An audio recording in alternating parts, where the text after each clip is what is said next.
Hello everyone, welcome to HP competitive exam. आशा करता हूँ आप सभी अच्छे होंगे और स्वस्थ होंगे। तो आज की इस वीडियो में हम प्रीवियस ईयर पेपर सॉल्व करेंगे। ठीक है, आज हमारा जो है 9th लेक्चर है। जो भी नए बच्चे जुड़ रहे हैं, मैं बता दूं डेली 9 बजे शाम को जो है मंडे टू सैटरडे, सोमवार से लेकर शनिवार तक डेली रात को 9 बजे वीडियो आती है हमारी प्रीवियस ईयर पेपर की, जिसमें जो है मैं आपको 100+ प्रीवियस ईयर पेपर जो है प्रोवाइड कराऊंगा, जो भी हमारे हमीरपुर बोर्ड द्वारा कंडक्ट कराए गए हैं। तो क्वेश्चन का पूरा एक्सप्लेनेशन हम इसमें करते हैं, पूरा एनालिसिस करते हैं और साथ के साथ मैं आपको टॉपिक भी बताता रहता हूँ, इंपॉर्टेंट टॉपिक जो आपको हर हाल में जो है कवर करने ही करने हैं।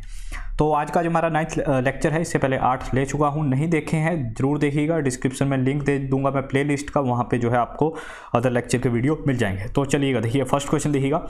फर्स्ट है हमारा, श्रावस्ती राजधानी रही थी। तो श्रावस्ती जो है किसकी राजधानी थी? ये कैपिटल थी आपकी कौशल की। ऑप्शन नंबर डी जो है हमारा यहाँ पे राइट आंसर हो जाएगा। ठीक है, नए बच्चे जो है चैनल को सब्सक्राइब जरूर कर लीजिएगा। अगर आप हिमाचल प्रदेश के किसी भी एग्जाम की तैयारी कर रहे हैं, आपको बहुत ज़्यादा बेनिफिट जो है होगा, इसकी गारंटी मैं देता हूँ। तो देखिएगा, जो श्रावस्ती थी, ठीक है, ये किसकी कैपिटल थी? ये कौशल की कैपिटल थी।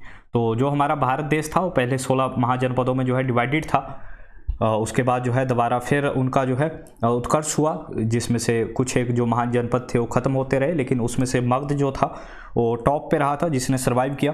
तो इनकी जो कैपिटल है, जो भी महाजनपद थे 16, ठीक है, एक बौद्धिस्ट ग्रंथ था अंगुत्तर निकाय करके, उसमें से जो है हमारे इनकी जानकारी मिलती है। जो भी ये 16 जनपद थे, इनकी कैपिटल्स और इनका जो अभी मॉडर्न टाइम में एरिया है, जैसे कौशल जो है ना, ये आपका जो श्रावस्ती है अभी करंट टाइम में यूपी के फैजाबाद में है। तो इनकी जो मॉडर्न जगह है अभी करंट टाइम में कहाँ लोकेटेड है, प्लस इनकी कैपिटल जो है मोस्ट इंपॉर्टेंट है। कैपिटल तो आपको याद करनी ही करनी है। तो 16 महान जनपदों की जो राजधानियाँ हैं, इन्हें आप एक बार जरूर कवर कर लीजिएगा। यहाँ से क्वेश्चन जो है डेफिनेटली बनता है। अभी यहाँ पे 4 दे रखे हैं आपको, ठीक है। ये मैं आपको बता दूँ, अंग इसकी जो कैपिटल हुआ करती थी वो होती थी चंपा। अंग की जो कैपिटल थी वो थी चंपा, ठीक है, इसे भी प्रीवियस ईयर में पूछा जा चुका है। काशी की जो कैपिटल थी वो थी वाराणसी, कैपिटल वाराणसी। और अवंती, इसकी 2 कैपिटल थी, एक उज्जैन में थी, एक महेश्मती में थी। ठीक है, उज्जैन में थी और एक महेश्मती में थे। उत्तर और दक्षिण करके इन्हें जानते हैं। अब जो थोड़ा आप हाई लेवल की एग्जाम की तैयारी करोगे, जैसे अलाइड की तैयारी करोगे या एडमिनिस्ट्रेशन की तैयारी करोगे, तो अभी तो जो आपके हमीरपुर बोर्ड के एग्जाम है वहाँ तो डायरेक्टली जो है आपको क्वेश्चन पुट होता है कैपिटल के बारे में। लेकिन जब आप थोड़े हाई लेवल एग्जाम की तैयारी करते हो तो वहाँ पे जो है इन्हें डिवाइड कर दिया जाता है। इसमें से जो है डीपली पूछ लिया जाता है कि कौन सी कैपिटल जो है नॉर्थ इंडिया में थी, कौन सी साउथ इंडिया में थी करंट टाइम में। ठीक है, इसलिए इसको जो है थोड़ा आप डीपली इस चैप्टर को कंप्लीट कर लीजिएगा। नेक्स्ट देखते हैं हम यहाँ पे 124, किस शासक ने एलोरा का शिव का प्रसिद्ध जो रॉक कट टेम्पल है निर्मित करवाया था? उसका निर्माण करवाया गया था कृष्ण फर्स्ट द्वारा। Option number A. ठीक है, कौन से जो आपका वंश था उससे थे? तो ये राष्ट्रकूट। किससे संबंधित थे? राष्ट्रकूट से थे। कृष्ण फर्स्ट, सेकंड, थर्ड और गोविंद थर्ड। ठीक है, गोम वर्ष, ये सारे जो है उसी में से। दंती दुर्ग को भी आपको याद करना है। क्यों? क्योंकि ये फाउंडर था।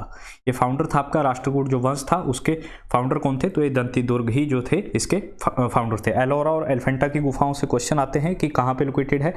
तो ये लोकेटेड है आपकी महाराष्ट्र के अंदर। कहाँ पे? ये आपकी महाराष्ट्र के अंदर है। और डायरेक्टली जो क्वेश्चन पुट आउट होगा कि किसके द्वारा बनाई गई थी, किस राजवंशों द्वारा? तो राष्ट्रकूटों द्वारा जो है एलोरा और एलिफेंटा की जो गुफाएं हैं इनका निर्माण किया गया था राष्ट्रकूटों द्वारा। नेक्स्ट देखिए 125, निम्न में से किस सुल्तान ने अपनी आत्मजीवनी लिखी थी? तो अभी तक मैंने 9th लेक्चर ले चुका हूं और 3rd टाइम आई थिंक ये क्वेश्चन जो है रिपीट हो रहा है। ठीक है, तीसरी बार रिपीट हो रहा है। क्वेश्चन सेम टू सेम आ रहा है, ऑप्शन सेम टू सेम आ रहे हैं। तो इसका आंसर क्या हो जाएगा? Firoz Shah Tughlaq. Option number D. ठीक है, जो ये सल्तनत काल का फिरोज शाह तुगलक था, इससे भी बहुत सारा क्वेश्चन आते हैं। फिरोज शाह तुगलक को भी आपको जो है हाईलाइट करना है, इसके बारे में भी आपको थोड़ा सा पढ़ना है। एक तो देखिएगा, सबसे पहले डायरेक्टली आता है कि किस तुगलक वंश ने या किस वंश ने जो है या किस राजा ने, ठीक है, किस सुल्तान ने सबसे पहले ब्राह्मणों पर जजिया कर लगाया था। जजिया कर जो है सबसे पहले इंप्लीमेंट किया गया था किसके द्वारा? फिरोज शाह तुगलक द्वारा। किसके ऊपर? ब्राह्मणों के द्वारा, ब्राह्मणों के ऊपर। ठीक है, 24 तरह के टैक्स होते थे पहले, उनको खत्म करके इसने 4 तरह के जो टैक्स थे वो इंप्लीमेंट किए थे, जिसमें से जजिया एक टैक्स था जो कि नॉन मुस्लिम के ऊपर लगता था, लेकिन ब्राह्मणों के ऊपर भी जो है इसने सबसे पहले इंप्लीमेंट किया जजिया कर। और इसके साथ साथ इसने 300 नए शहरों की स्थापना की गई थी, जिसमें से आपको मोस्ट 6 शहर जो है, मोस्ट 6 जो शहर है वो याद करने हैं आपको, जो इसके द्वारा स्थापित किए गए थे। उसके बाद जो हमारा ज्वालामुखी मंदिर था उसको भी इसने लूटा था। वहाँ से 1300 जो हमारी पवित्र पुस्तकें थी उनका जो है फारसी में अनुवाद कराया था। अच्छा, जो इसकी आत्मकथा थी उसका क्या नाम था? डायरेक्टली क्वेश्चन आएगा। जो इसकी आत्मकथा थी, जो इसने ऑटोबायोग्राफी लिखी थी, अपनी आत्मजीवनी लिखी थी फिरोज शाह तुगलक ने, उसका नाम था फतुहात ए फिरोज शाही। उसका क्या नाम था? फतुहात ए फिरोज शाही।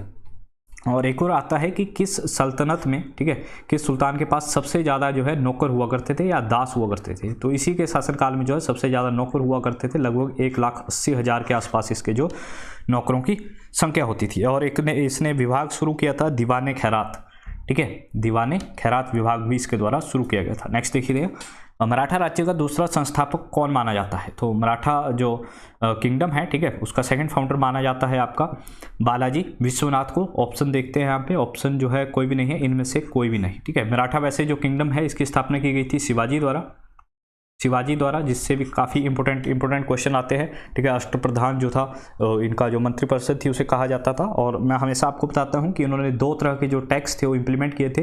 एक तो था सरदेशमुखी टैक्स प्लस चौथ, सरदेशमुखी और चौथ, ये 2 तरह के टैक्स थे जो कि इंप्लीमेंट किए गए थे शिवाजी द्वारा। नेक्स्ट देखते हैं हम यहाँ पे। नेक्स्ट इंपॉर्टेंट क्वेश्चन है, स्वदेशी आंदोलन का प्रतीक चिन्ह क्या था? तो जो स्वदेशी मूवमेंट था उसका जो सिंबल था वो था चरखा, यानी ऑप्शन नंबर कौन सा बन जाएगा हमारे यहाँ पे? ऑप्शन नंबर डी बन जाएगा यहाँ पे हमारा राइट आंसर। 1905 में आपको पता है बंगाल का जो विभाजन हुआ था, ठीक है, उस समय भंग जो आंदोलन चला था, उसी से जो है इसको आगे बढ़ने का जो है प्रेरणा मिली थी, ठीक है, उसी का जो है सहयोग मिला था। और 1906 में जो है ये स्वदेशी मूवमेंट शुरू हुआ था और 1911 तक चला था। कब तक? 1911 तक। तो ये जो चरखा था इसका जो सिंबल था। और आपको याद करना है इसमें कौन कौन से जो नेता थे, ठीक है, जो आपके आइडियोलॉजीज थे उससे से जुड़े हुए थे। तो इसमें देखिएगा रविंद्रनाथ टैगोर, आपका अरविंदो घोष, लाला लाजपत राय और बाल गंगाधर तिलक, ठीक है, इनका नाम इससे जुड़ा हुआ था। बेसिकली क्या था, जो ब्रिटेन का जो सामान था उसके बहिष्कार के लिए जो है ये मूवमेंट चलाया गया था, स्वदेशी मूवमेंट। नेक्स्ट देखिए 128, दीपावली घोषणा किसके द्वारा और कब की गई थी? ठीक है, कब और किसके द्वारा जो है तैयार की गई थी, किसने तैयार की थी? तो लॉर्ड इरविन द्वारा 1929। ऑप्शन नंबर कौन सा बन जाएगा? सी जो है हमारा यहाँ पे राइट आंसर बन जाएगा, ठीक है। दीपावली डिक्लेरेशन है क्या बेसिकली, ठीक है, तो ये जो उस समय हमारे 1928 में नेहरू प्रस्ताव आया था, ठीक है, तो जो हमारे नेता हुआ करते थे थोड़े उग्र थे, तो उनको शांत कराने के लिए जो है दीपावली डिक्लेरेशन लॉर्ड इरविन द्वारा लेके आया गया था 1921 में। इसमें कुछ एक पॉइंट्स रखे गए थे, जैसे भारत को जो उसका प्रतिनिधित्व है उसे दे दिया जाएगा, ठीक है, उसका जो दर्जा है उसे दे दिया जाएगा। लेकिन इसकी जो खामियाँ थी वो यही थी कि इसने एग्जैक्ट डेट जो है नहीं बताई थी कि भारत को जो है उसका दर्जा कब दे दिया जाएगा।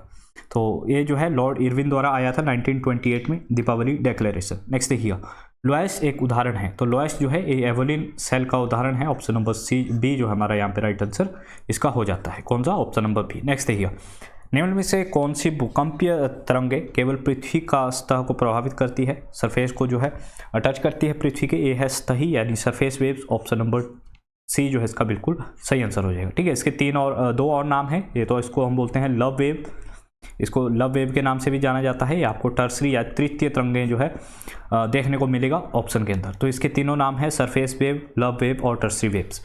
मैंने आपको बताया था कि जब भी भूकंप आता है तो 3 तरह की वेव्स निकलती है, प्राइमरी, सेकेंडरी और टर्सरी, या लव वेव या फिर इसको जो है हम सरफेस वेव कहेंगे। तो सबसे ज़्यादा खतरनाक होता है वो प्यार होता है लव वेव्स, यानी कि लव वेव्स सबसे खतरनाक होती है, यानी सरफेस जो तरंगे हैं, सरफेस जो वेव्स है ये सबसे ज़्यादा खतरनाक होगी। जब भी भूकंप आएगा, ठीक है, तो उसे मापेंगे किस पे? सिस्मोग्राफी किसके द्वारा? रिक्टर स्केल द्वारा। तो ये पॉइंट जो है आपको यहाँ से याद करने हैं। नेक्स्ट देखते हैं हम यहाँ पे। नेक्स्ट है, निम्न में से कौन सा प्रदेश शीतकाल में अधिक वर्षा प्राप्ति वाला है? ठीक है, विंटर में जो है सबसे ज़्यादा जो वर्षा होती है वो कहाँ पे होती है? तो ये होती है आपकी भूमध्य सागरीय प्रदेश में। ऑप्शन नंबर कौन सा बन जाएगा हमारा यहाँ पे? ऑप्शन नंबर डी जो हमारा यहाँ पे राइट आंसर बन जाएगा। अब एक और क्वेश्चन आएगा कि डायरेक्टली कि पूरा साल भर कहाँ पे जो है सबसे ज़्यादा मैक्सिमम रेनफॉल होता है, सबसे ज़्यादा वर्षा होती है? तब आपको याद करना है भूमध्य प्रदेश में। जब पूरे साल की बात आएगी, साल भर अगर वर्षा की बात आए कि पूरा साल जो है वर्षा कहाँ पे होती है, तो आपको इक्वेटोरियल याद करना है, ठीक है। इस रीजन में जो है साल भर सबसे ज़्यादा वर्षा होती है, लेकिन यहाँ पे विंटर जो है दे रखा है, विंटर में सबसे ज़्यादा जो बारिश होती है आपकी वो भूमध्य सागरीय प्रदेश में होती है।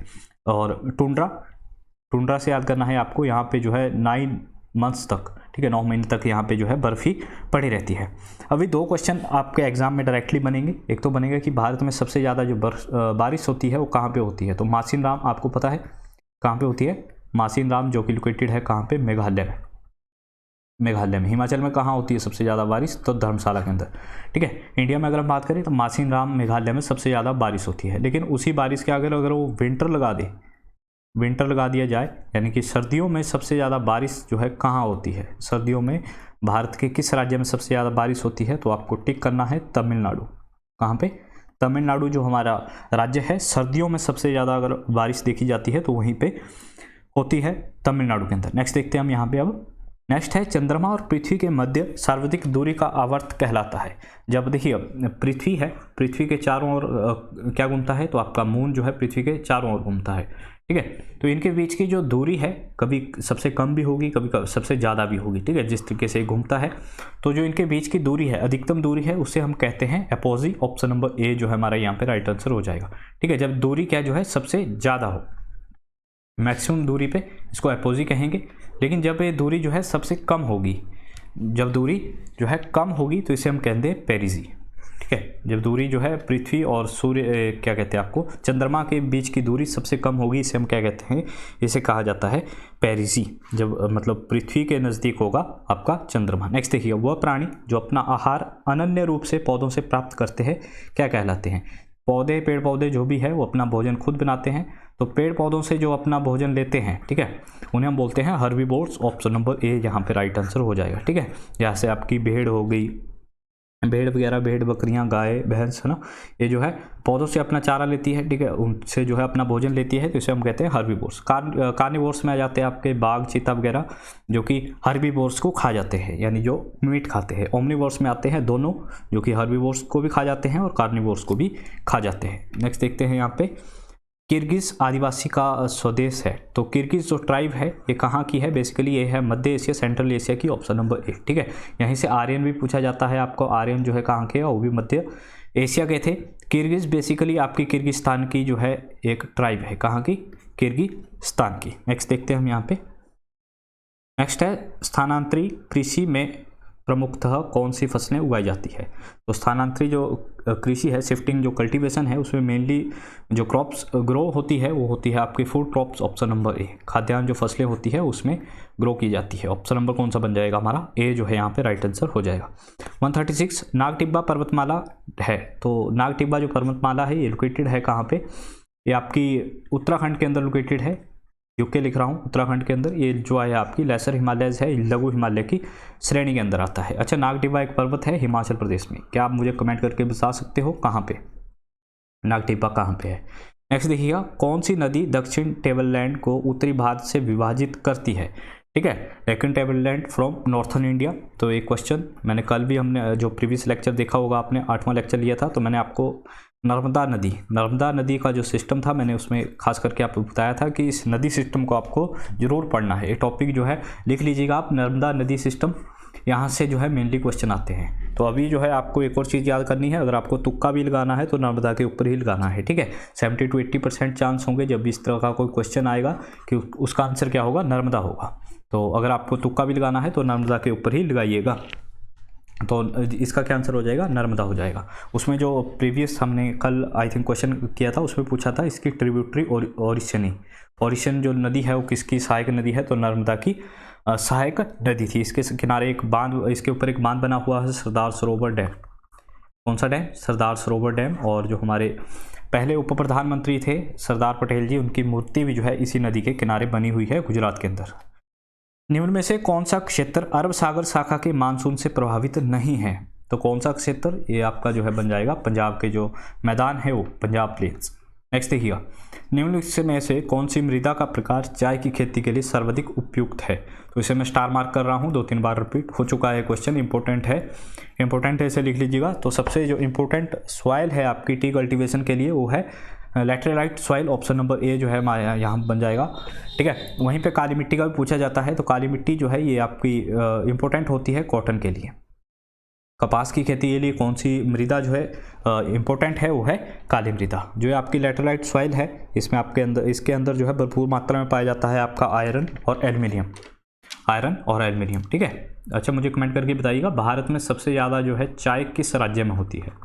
सबसे ज़्यादा जो टी प्रोडक्शन है वो भारत में कहाँ पे होती है? नेक्स्ट देखिए, निम्न में से कौन सा राज्य ऊनी वस्त्रों का अग्रणी उत्पादक है? तो वुलन जो टेक्सटाइल है उसका प्रोड्यूसर, ठीक है, लीडिंग प्रोड्यूसर स्टेट है आपका राजस्थान, ऑप्शन नंबर सी हमारा यहाँ पे राइट आंसर बन जाएगा। ठीक है, मैक्सिमम 30% जो वुलन टेक्सटाइल का प्रोडक्शन है वो राजस्थान से ही होता है, ऑप्शन नंबर बन जाएगा हमारा यहाँ पे सी राइट आंसर। इसी के साथ साथ कॉटन प्रोडक्शन का भी पूछा जाता है। कॉटन प्रोडक्शन में जब आंसर देना होगा आपको तो महाराष्ट्र पे टिक करना पड़ेगा। कॉटन प्रोडक्शन में नंबर 1 कौन सा है? महाराष्ट्र। नेक्स्ट है मूलभूत अधिकारों का कौन सा प्रावधान सीधे तौर पर बाल के विरुद्ध शोषण से संबंधित है? कौन सा जो फंडामेंटल राइट है आपका, ठीक है, बाल के विरुद्ध जो है शोषण से संबंधित है? तो फंडामेंटल राइट्स आपके वेरी करते हैं आर्टिकल 12 से लेकर 35 तक। कहाँ से लेके? आर्टिकल 12 से लेकर 35 तक, जो कि हमने अमेरिका से लिए हुए हैं। तो मूलभूत अधिकारों से बात करें यहाँ पे तो आर्टिकल 24 मुझे ऑप्शन में नहीं दिख रहा है, ठीक है, तो इसके ऑप्शन जो है गलत है यहाँ पे। आर्टिकल 24 जो है वो बाल निषेध से आपका डील करता है। उसमें 14 साल से कम के जो उम्र के बच्चे हैं उनसे कंपनियों में या कारखानों में जो है काम नहीं करवाया जा सकता है, जो कि डील करता है कौन सा? आर्टिकल 24। ठीक है, बालक के विरुद्ध शोषण से आर्टिकल 24। अब यहाँ पे देखिएगा आर्टिकल 17, आर्टिकल 17 जो है ये डील करता है किससे? इसमें बताया जाता है कि छुआछूत जो है उसका अंत किया जाना चाहिए। ठीक है, उसके विरुद्ध जो है कड़ी कार्रवाई की जाएगी जो छुआछूत को जो है बढ़ावा देंगे। और अनुच्छेद 23 जो है ये भी इंपोर्टेंट हो जाता है, ये भी शोषण के विरुद्ध ही अधिकार है। इसमें व्यक्ति की बिक्री या फिर जो है उसकी खरीद पर जो है बैन लगाया गया है आर्टिकल 23 के अनुसार। ठीक है, और इसमें एक और क्लाउज जोड़ा गया है कि जरूरत पड़ने पर जो है देश सेवा के लिए जो है आपको बाध्य किया जा सकता है। आर्टिकल 28 जो है ये आपका शिक्षा संस्थान जो भी राज्य सरकार द्वारा, राज्य विधि द्वारा जो है स्थापित किए जाते हैं, वहाँ पे धार्मिक शिक्षा जो है वो बंद है। यानी किसी एक धर्म को बढ़ावा देने के लिए स्पेशल शिक्षा नहीं दी जा सकती। किसी अन्य धर्म के जो बच्चे हैं उनको किसी दूसरे धर्म की शिक्षा पढ़ने के लिए जो है बाध्य नहीं किया जा सकता। और आर्टिकल 32 ये आपका रिट्स जो है जारी करी जाती है, इसके द्वारा कितने प्रकार की? 5 तरह की। कितनी रिट्स है हमारी? 5 तरह की रिट्स है जो कि सुप्रीम कोर्ट द्वारा जारी की जा सकती है। नेक्स्ट देखिएगा यहाँ पे कौन सी जाति अनुसूचित जाति मानी जाएगी? ठीक है, कौन सी जो कास्ट है वो शेड्यूल कास्ट मानी जाएगी? इसे निर्दिष्ट करने की आधिकारिकता निम्न में से किस में निहित है? यानी ये कौन तय करेगा कि कोई कास्ट जो है शेड्यूल कास्ट है या नहीं है? इसे जो तय करने की जिम्मेदारी है वो है हमारे प्रेसिडेंट के पास। ऑप्शन नंबर ए जो है हमारा यहाँ पे राइट आंसर हो जाएगा। भारत के राष्ट्रपति जो है तय करेंगे कि कोई जो जाति है वो अनुसूचित जाति है या नहीं। नेक्स्ट देखते हैं यहाँ पे। नेक्स्ट है भारतीय संविधान का कौन सा संशोधन संघ मंत्रिमंडल के आकार को सीमित करता है? यानी कौन सा अमेंडमेंट जो है, जो हमारी मंत्रिमंडल होती है, सेंटर की कैबिनेट की जो आपकी संख्या होती है उसे नियंत्रित करता है। यानी कैबिनेट के जो मंत्री है उनकी संख्या को नियंत्रित करता है कि इतने ही मंत्री होने चाहिए। तो यह आपका 91 संशोधन, 91 संशोधन जो कि हुआ था कब? 2003 में। इसके अकॉर्डिंग क्या है कि जितनी सीटें होगी ये विधानसभा की या फिर आपकी लोकसभा की, ठीक है, जितनी सीटें होंगी उनका कितना? 15%। उनके 15% लोग ही जो है उसमें से जो भी प्रत्याशी होंगे वो सिर्फ कैबिनेट मंत्री बन जाएंगे। कितने? 15%। नेक्स्ट देखते हैं हम यहाँ पे भारत के नियंत्रक एवं महालेखा परीक्षक की नियुक्ति की जाती है।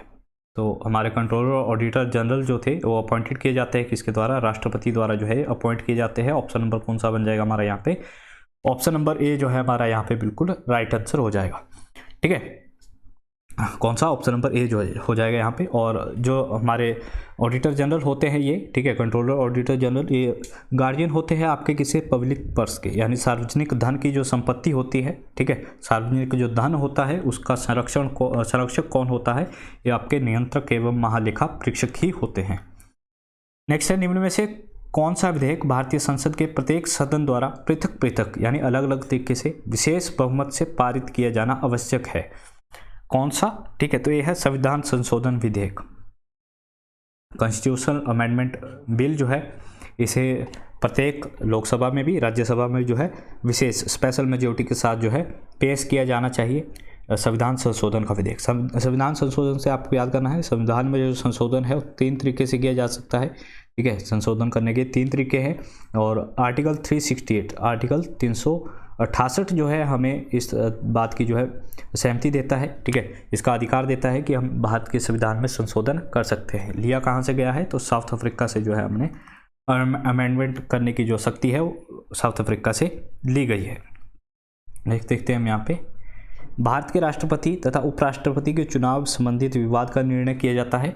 तो राष्ट्रपति और उपराष्ट्रपति के चुनाव अगर हो जाए और उसमें कोई विवाद ऐसा उत्पन्न हो जाए तो उसके लिए जो फाइनल निर्णय होगा वो दिया जाता है आपके सुप्रीम कोर्ट द्वारा। ऑप्शन नंबर सी जो है हमारे यहाँ पे राइट आंसर हो जाएगा, सर्वोच्च न्यायालय द्वारा।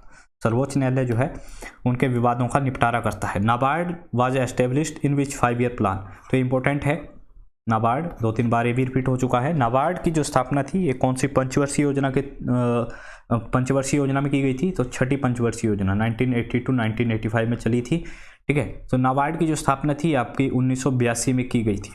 कब? 1982, 12 जुलाई 1982। नाबार्ड से भी काफ़ी क्वेश्चन आते हैं, एक तो देखिए डायरेक्टली बन गया पंचवर्षीय योजना का, एक इसका जो है ईयर पूछ लिया जाता है कब, तो 1982 में जो है इसकी स्थापना की गई थी। और इसकी जो फुल फॉर्म है नाबार्ड की, national bank for agriculture and rural development, national bank for agriculture and rural development, ये भी जो है एग्जामिनर पूछता है।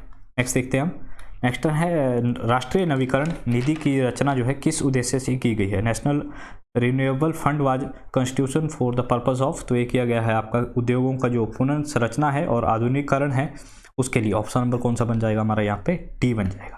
नेक्स्ट देखिएगा, who formulates the monetary policy in India, तो मौद्रिक नीति जो है उसे कौन रेगुलेट करता है? इसे जो है किया जाता है आरबीआई द्वारा। ऑप्शन नंबर बी, ठीक है। कल क्वेश्चन आया था आरबीआई का हेडक्वार्टर तो कहाँ पे था? मुंबई, उसका क्या आंसर था? मुंबई। और इसके मैंने आपको गवर्नर बताए थे अभी करंट टाइम में कौन है, तो शक्तिकांत दास जो है अभी करंट टाइम में इसके गवर्नर है। और गवर्नर जो है अपॉइंट किए जाते हैं किसके द्वारा? ठीक है, ये नियुक्त किए जाते हैं सेंट्रल गवर्नमेंट द्वारा। आरबीआई जो है रेगुलेट करता है आपकी मॉनेटरी पॉलिसी को। अच्छा, पूछा जाता है आरबीआई का जो मॉनेटरी एक्ट है कब आया था?